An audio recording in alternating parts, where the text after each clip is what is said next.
हाँ बताइए पोटेशियम टेट्रासाइनाइड निकलेट 2 का ज्योमेट्री क्या होगा और नाम क्या होगा। ज्योमेट्री। ठीक है। देखिए इसके पहले वाले क्वेश्चन से भी देखो कि क्वेश्चन लिया गया कि ये जो हमारे पास कॉम्प्लेक्स है पोटेशियम टेट्रासाइनाइडो निकलेट 2 का ज्योमेट्री क्या होगा। तो देखिए अभी आप देख रहे थे 6 का आया था, यहाँ 6 लिखा हुआ था और क्वाड्रेशन नंबर 6 था जिसको ऑक्टाहेड्रल ज्योमेट्री बोलते हैं। क्या बोलते हैं इसको? और 4 वाले में 2 केस होता है, ध्यान से सुनिएगा। 6 वाले में मात्र ऑक्टाहेड्रल होता है और 4 वाले में 2 केस होता है, एक टेट्राहेड्रल भी हो सकता है और ये थोड़ा सा आपको और डिफिकल्ट है, लेकिन डिफिकल्ट नहीं है, समझना है केवल। या स्क्वायर भी हो सकता है। यहाँ पे आपको अच्छे से समझना होगा कि ये टेट्राहेड्रल को के तरफ जाएगा कि स्क्वायर के तरफ जाएगा। और उसमें तो कम से कम हाइड्रेशन भी अलग था ना, यहाँ हाइड्रेशन भी अलग है और ज्योमेट्री भी अलग है। तो कैसे? फिर देखिए हमारे पास ये जो स्ट्रॉन्ग है, लेकिन टेट्राहेड्रल ज्योमेट्री में हमारे पास स्ट्रॉन्ग और वीक का भी ध्यान रखा जाता है, या स्क्वायर करने में भी रखा जाता है। लेकिन यहाँ क्या कहा जाता है कि यदि वो कॉम्प्लेक्स ऑक्टाहेड्रल ज्योमेट्री को फॉलो करता है तो ऑक्टाहेड्रल ज्योमेट्री का स्प्लिटिंग ऐसे होता है। इस स्प्लिटिंग में आप 2 चीज ध्यान दीजिएगा, इसमें 3 एक्सिस है, X axis, Y axis and Z axis. Mathematics के स्टूडेंट जानते हैं कि जेड को इंटरन्यूक्लियर एक्सिस कहा जाता है। ये माना हुआ है कि हम लोग जेड को इंटरन्यूक्लियर एक्सिस कहते हैं, इंटरन्यूक्लियर एक्सिस बोलते हैं। और केमिस्ट्री में कहा जाता है कि जो इंटरन्यूक्लियर एक्सिस है वो नेगेटिव एनर्जी रखता है। अगर हम लोग इस ऑर्बिटल में से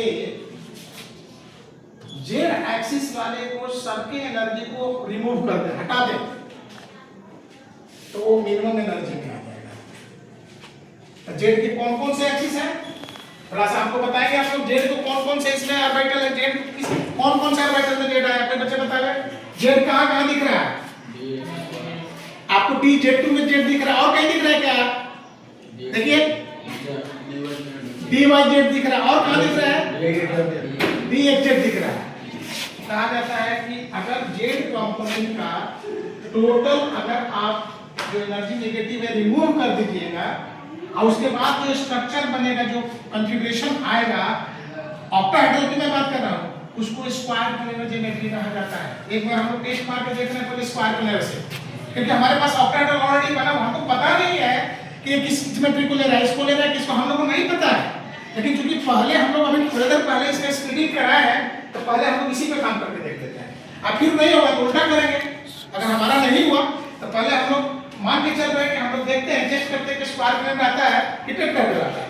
तो हम जेड कंपोनेंट के एनर्जी को रिमूव कर दिए, तब क्या हुआ? तब हुआ कि अब जो हमारा एक्स वाई वाले जो ऑर्बिटल है उसका एनर्जी हाई हो गया। अगर हाई हो जाएगा तो टूटेगा।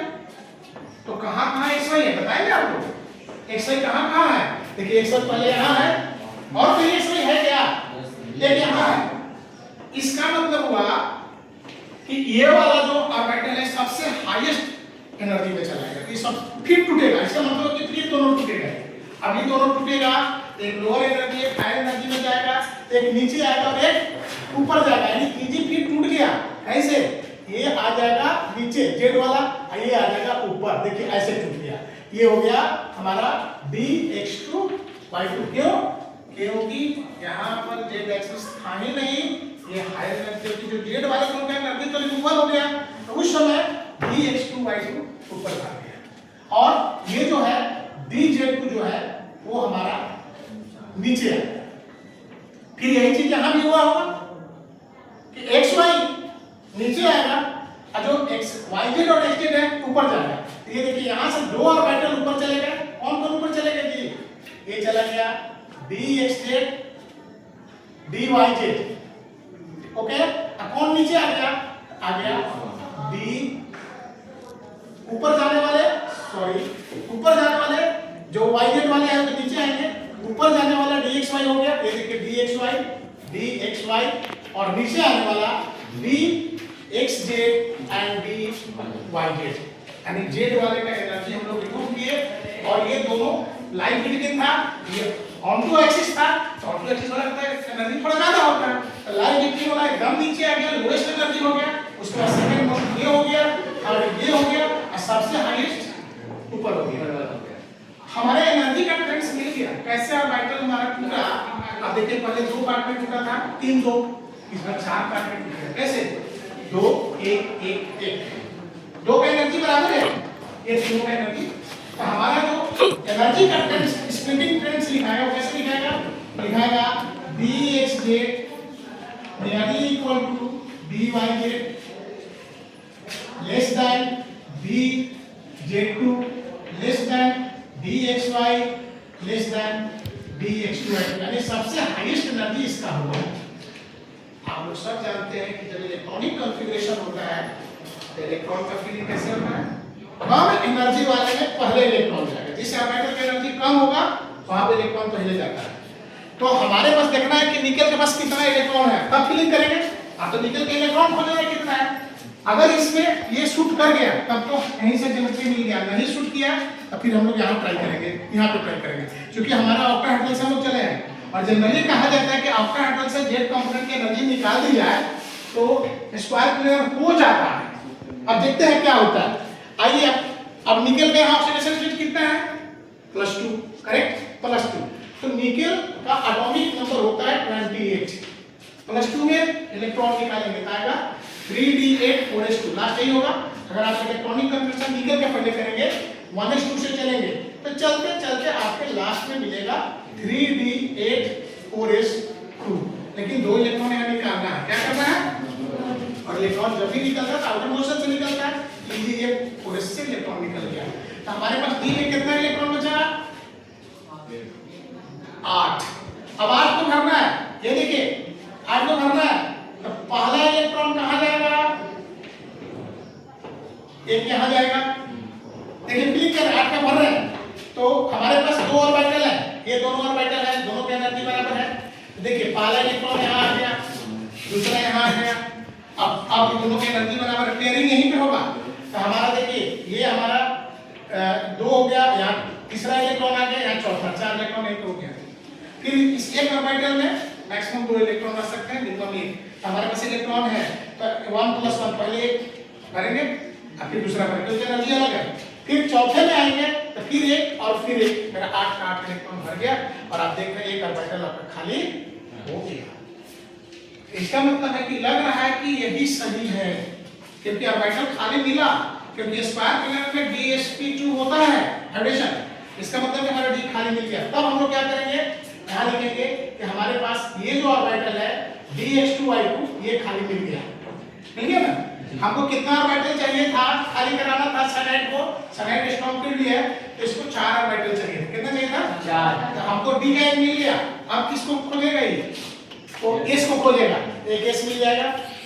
फिर किसको खोलेगा, 3p है तो 3p नहीं चाहिए, 2 ही p चाहिए, क्योंकि हमारे पास 4 ही लिगेंड्स है, यानी लिगेंड्स तो हमारे 4 है, फिर डोनर एटम भी 4 ही है। तो एक देखिए एक हमारा ये हो जाएगा, एक s हो जाएगा और 2p हो जाएगा। ये देखिए 2p हम लोग ले लेते हैं, हमारा एक p है, एक s है और 2p है।